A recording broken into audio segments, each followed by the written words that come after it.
So in the last video we spoke about primitive shapes. In this video we'll be talking about how you can simply align your objects in 3D space. So let's briefly go over a few ways we can align our objects in 3D space.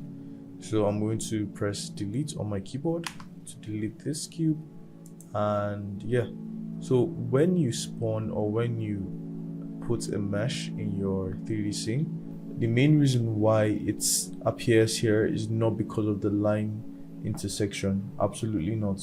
It's because of what you call the 3D cursor, this red and white circle. Now a 3D cursor is a blending tool that makes a specific point in 3D space.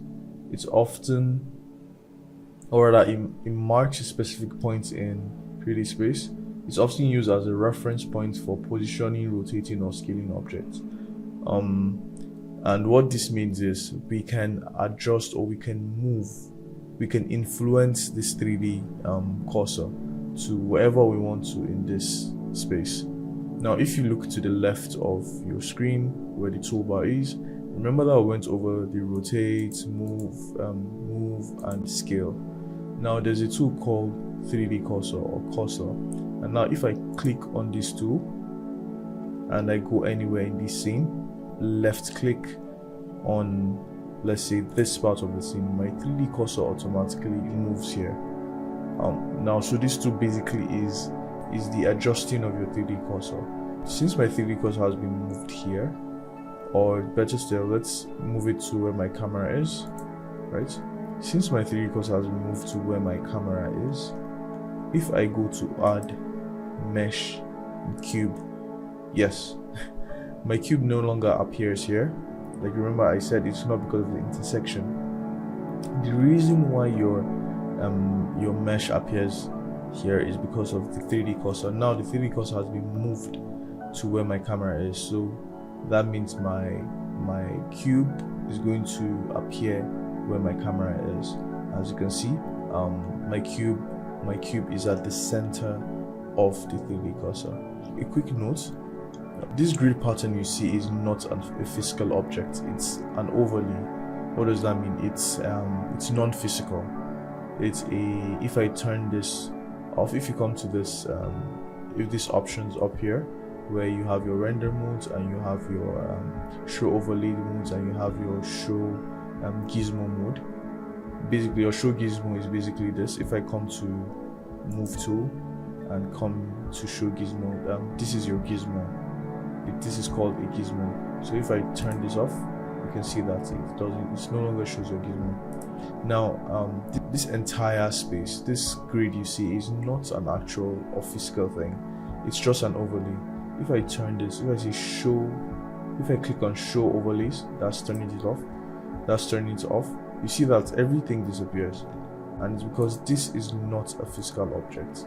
Now if I go to add mesh plane, you can see that this is placed here, and if I should quickly scale this up, right, you can see now if I click on any part of this mesh, it actually sticks to the geometry, as opposed to if I say okay, I want my cube to spawn here or to appear here. You can see that it's not directly accurate because this is not an actual space. If you're clicking anywhere in this space, it's going to map it to your screen orientation, if I should put it like that. So now that we've adjusted our point or our 3D cursor, is there a way for us to put it back to the center, right? Because the center, even though your 3D cursor, your geometry follows your 3D cursor, your center is actually really important in 3D space. And I would say always build your scenes from the center and expand. So is there a way for us to take this back without having to come here, click on this, and oh, it's not directly placed, click on this, and oh, it's still not directly placed? Is there a way for us to make this easier? Is there a way for us to return the 3D cursor back to its origin? Now I'm very sure you could say, okay, let's Ctrl Z. If I quickly move my cursor here, if I Ctrl Z, will it take it back to where it was? So no, So the Ctrl Z function does not work with the cursor, and I believe is to make things more user-friendly, more intuitive. Now, again, how do we return this cursor to here, right? What we can do is we can do a shortcut called Shift S, and you have this menu that comes up, and you can now say cursor to world origin, and just know that where these lines intersect is your world origin.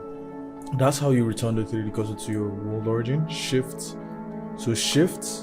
S, hit Shift and S and let go, and this cursor will come up. Now this menu will come up. Now this menu is basically how you navigate your 3D cursor. It's the main way to navigate your 3D cursor. And if you see, if I click on, I still have my cursor tool selected. If I click on my cube and I see Shift, let's say we return the cursor back to the world origin, just hit Shift S, cursor to world origin is going to come back to where the lines intersect.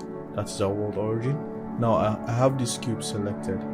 If I hit Shift and S, I can now say selection, select to active. Now my cursor will now go to what object is currently active. So if I should quickly do that, Shift S, or rather not selection to active, cursor to selected.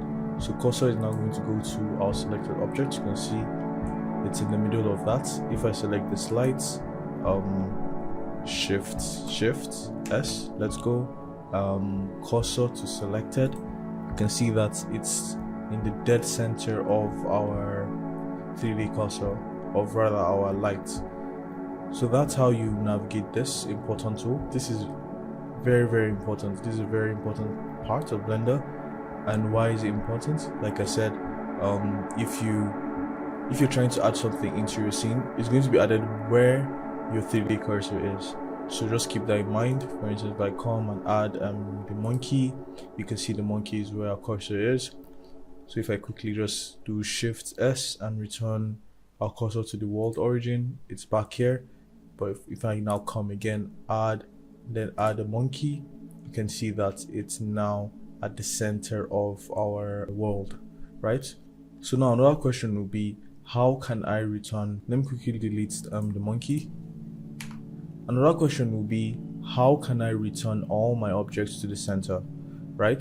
To simply do that, just select your object, then Shift S again, and then you say selection to cursor. You can see that this Shift S is going to be very important as we go into this course, because it's basically it's a shortcut to navigating your object and navigating your cursor around your 3D scene. So you can see if I can do the same for this plane. Shift S, select to active, select to cursor, or select to grid. Obviously we're going to go with the selection to cursor, and you can see we're back at the center. Let me just delete this monkey since we already have the cube, and this also applies to your light, your camera, and everything. So that's pretty much it when it comes to your 3D cursor. Now one more thing, you can also align your cursor to your object. Now for instance, let's say my 3D cursor is somewhere here. Let's say, let me use the camera, and I want my 3D cursor at the center of this plane. That's this plane. Let me see, I move this guy all the way here. I want my cursor to be here, and I don't want to go and hit cursor and then come here and hit the center, and maybe it's not in the center yet, and I keep trying to adjust it. So well, there's an easier way, and yes, you guessed it. You hit Shift and S again, and you say, let me just for better representation, let me click on this, Shift S, cursor to selected. Your cursor has now moved to your selected object. So that's a way to also another way to move your cursor around your scene. So that's everything for this class. I would advise for you to mess with your to watch this video and look at your cursor tool even more. It's a very intricate and very powerful tool. In the next video, we're going to go into modeling the coffee mug officially, and yeah, see you in class.